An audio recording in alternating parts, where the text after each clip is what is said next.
नमस्कार विद्यार्थियों, आप सभी विद्यार्थियों का एक बार फिर से स्वागत है एनसीईआरटी एजुकेशन लैब में। तो आज का टॉपिक है दोस्तों मॉडल क्वेश्चन पेपर सेट 1 से लेकर सेट 4 तक क्लास 10th का बायोलॉजी, फिजिक्स और केमिस्ट्री का वीडियो बना दिया हूं दोस्तों, और वो अपलोड भी कर दिया हूँ। अगर उस वीडियो को आप लोग अभी तक नहीं देखे हैं तो आपको इस वीडियो का डिस्क्रिप्शन में आपको लिंक मिल जाएगा, वहाँ से देख सकते हैं। अब आप लोग को खोजने में परेशानी नहीं होगा दोस्तों कि सेट 1 यहाँ है, सेट 2 यहाँ, 3 यहाँ, 4 यहाँ है।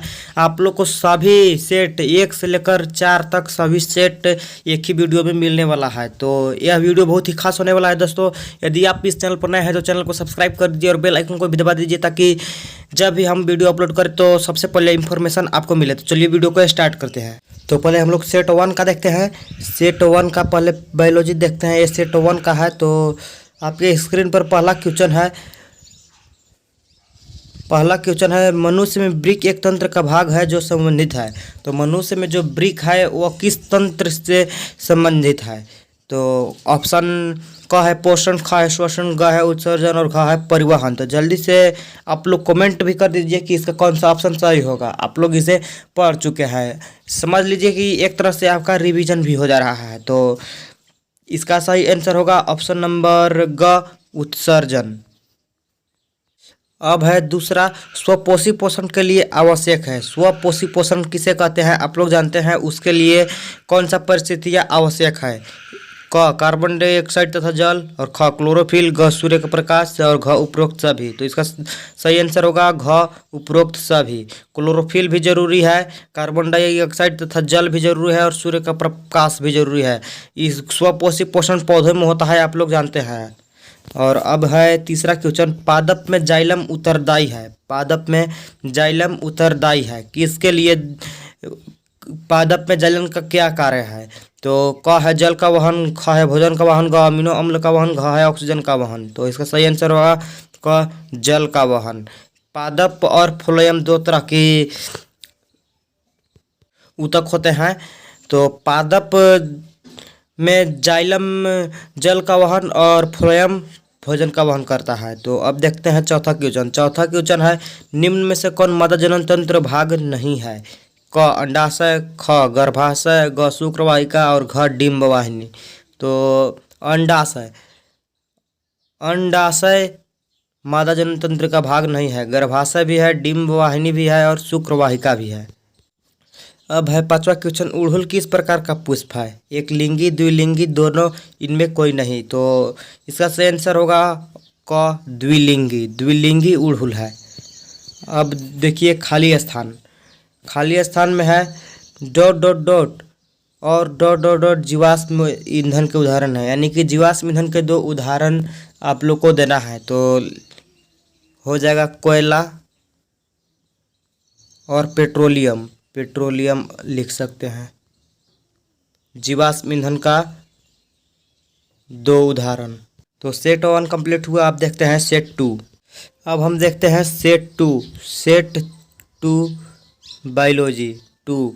तो सब पहला क्वेश्चन है मछली के हृदय में कोष्ठकों की संख्या कितनी होती है? ए 2, बी 3, सी 4, डी केवल 1। तो मछली में कोष्ठकों की संख्या 2 होती है, आप लोग जानते हैं। अब देखते हैं नेक्स्ट क्वेश्चन। नेक्स्ट है कौन सा मादा जनन तंत्र भाग नहीं है? तो इसे आप लोग पहले भी सॉल्व कर चुके हैं, फिर से एक बार देख लेते हैं। ए है अंडाशय, बी है गर्भाशय, सी है शुक्राशय और डी है डिम्ब वाहिनी। तो इसका सही आंसर होगा ए, अंडाशय मादा जनन तंत्र का भाग नहीं है। अब देखते हैं 29 में है मेंडल ने अपने प्रयोग के लिए किस पौधे का चयन किया था? तो बहुत ही इंपॉर्टेंट क्वेश्चन है। ए अंगूर, बी मटर, सी टमाटर, डी सरसों। तो इसका सही आंसर होगा टमाटर। इसका हो जाएगा मटर। ए सी नहीं होगा, बी होगा मटर। अब है 30, पृथ्वी पर ऊर्जा का मुख्य स्रोत क्या है? पृथ्वी पर ऊर्जा का मुख्य स्रोत क्या है, यही आप लोग को बताना है। तो ए है कोयला, बी है लकड़ी, सी है सूर्य, डी है विद्युत। तो इसका सही आंसर होगा सूर्य। ऊर्जा का मुख्य स्रोत सूर्य ही है दोस्तों। और अब है 31।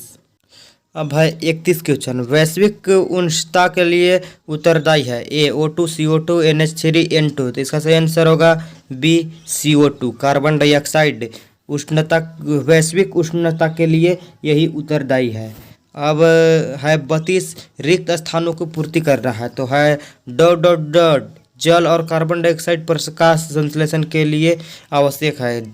कार्बन डाइऑक्साइड और जल, और यहाँ हो जाएगा सूर्य का प्रकाश, सूर्य का प्रकाश।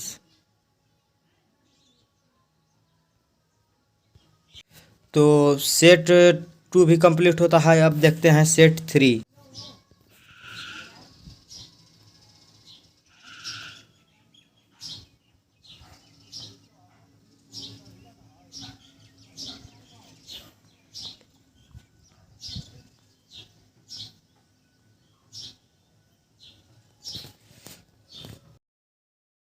अब है सेट 3 से नेक्स्ट क्वेश्चन। पराग कोष में होते हैं, पराग कोष में क्या होते हैं? ए बादल, सी अंडप, बी अंडाशय और डी है परागकण। तो इसका सही आंसर होगा परागकण। और अब देखते हैं 29 क्वेश्चन, यानी कि नेक्स्ट क्वेश्चन, तीसरा क्वेश्चन है सेट 3 से। सेट 3 है मुकुलन और मुकुलन द्वारा लैंगिक जनन होता है। ए अमीबा में, बी ईस्ट में, सी प्लेडियम में और डी लेशमानिया में। तो इसका सही आंसर होगा बी ईस्ट में। अब है 30 क्वेश्चन। मनुष्य में गुणसूत्रों की संख्या है। मनुष्य में गुणसूत्र की संख्या बताना है दोस्तों, बहुत ही इंपॉर्टेंट क्वेश्चन है। तो ए है 46, बी है 24, सी है 40 और डी है 43। तो मनुष्य में गुणसूत्र की संख्या होती है 23 जोड़े, 23 जोड़े, यानी कि 23 जोड़े का मतलब हुआ कि 23 दूना का 46, यानी कि ऑप्शन ए सही होगा 46। अब है एटीपी का पूरा नाम क्या है? तो एटीपी का पूरा नाम होता है एडिनोसिन,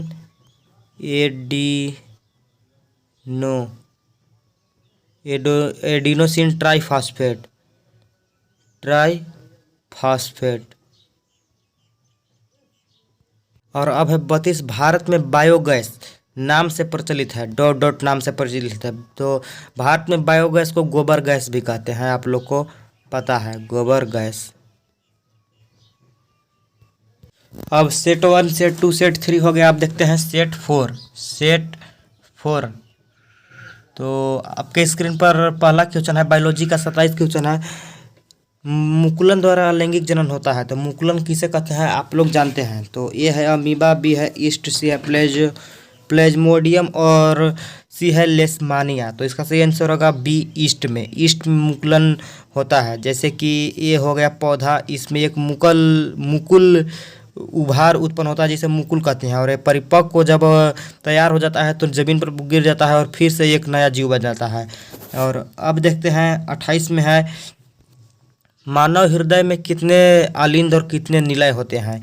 और ऑप्शन ए है 2 आलिंद 2 निलय, बी है 1 आलिंद 2 निलय और सी है 2 आलिंद 1 निलय और डी है 1 आलिंद 1 निलय। तो इसका सही आंसर होगा ऑप्शन नंबर ए, 2 आलिंद और 2 निलय होते हैं, आप लोग जानते हैं। और अब है 29 क्वेश्चन। वृक्क की रचनात्मक और क्रियात्मक इकाई क्या है? ए नेफ्रॉन, बी धमनियाँ, सी प्लेटलेट्स, डी इनमें से कोई नहीं। तो इसका सही आंसर होगा ए नेफ्रॉन। अब है 30। ये कण रक्त का थक्का बनाने में सहायक है। रक्त का जब रक्त रिसाव होता है, जब रक्त बहने लगता है, किसी कारणवश कट गया हो या कभी चोट लग गया हो तो बहने लगता है, यानी कि निकलने लगता है, तो उसको थक्का कौन जमाता है? ए प्लेटलेट्स या पटिकाणु, बी लाल रक्तकण, सी श्वेत रक्तकण और डी इनमें से कोई नहीं। तो इसका सही आंसर होगा ऑप्शन नंबर ए, प्लेटलेट्स या पटिकाणु।